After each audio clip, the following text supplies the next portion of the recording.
Bon, Ben H a des choses à vous dire.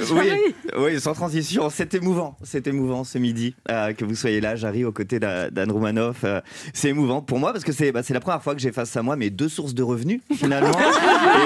et on fera une photo tous les trois pour mon banquier, ça lui fera plaisir. C'est vrai que c'est particulier pour moi de vous recevoir, Jarry. Déjà, c'est particulier pour moi de vous voyez. Il y a même un gros conflit d'intérêts ce midi. Anne, je travaille avec lui depuis 3 ans et pour encore quelques temps, si j'en crois les termes du dernier contrat. Comment faire une chronique juste, objective et drôle sous le regard acéré et malicieux de la star qui m'a couvé. Jarry, c'est la figure presque paternelle de ma jeune carrière. Et là, il m'observe, lui tirer son propre portrait avec autant de fierté que de peur. Comment ne pas en dire trop? Comment ne pas faire la blague de trop? Et surtout, comment faire durer cette introduction encore et encore pour éviter de rentrer vraiment dans le sujet?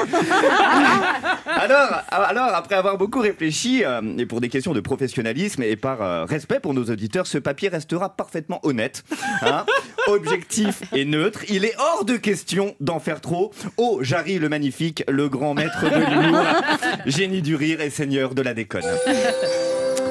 La Bible raconte depuis 2 millénaires que le 7e jour, Dieu s'est reposé. C'est faux. Le 7e jour, Dieu créa Jarry. Un être bon, à son image, en lui donnant un pouvoir divin, faire rire le monde entier, tout en faisant la majorette.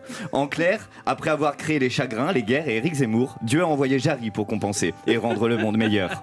Ouais, je vous avais prévenu, honnête, objectif et drôle.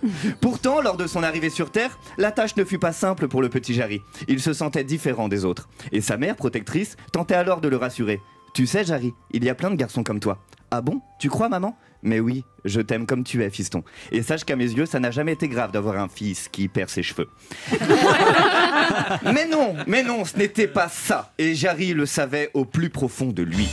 De toute façon, la légende était en marche. Pour se trouver lui-même, Jarry allait devoir partir à la rencontre du monde et utiliser son pouvoir divin sur la foule qui allait s'entasser massivement pour rire avec lui, oublier le reste et même retrouver une libido.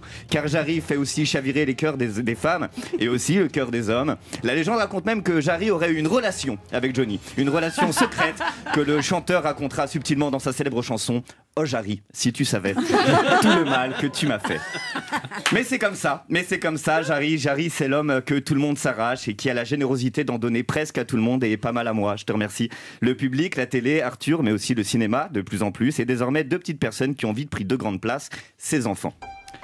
2 enfants, oui, mais aussi des engagements, notamment pour la préservation des fonds marins, parce que derrière le clown, il y a la vraie vie. Et derrière ce papier, Jarry, il y a aussi la vraie vie que j'aurais pu raconter aussi ce midi.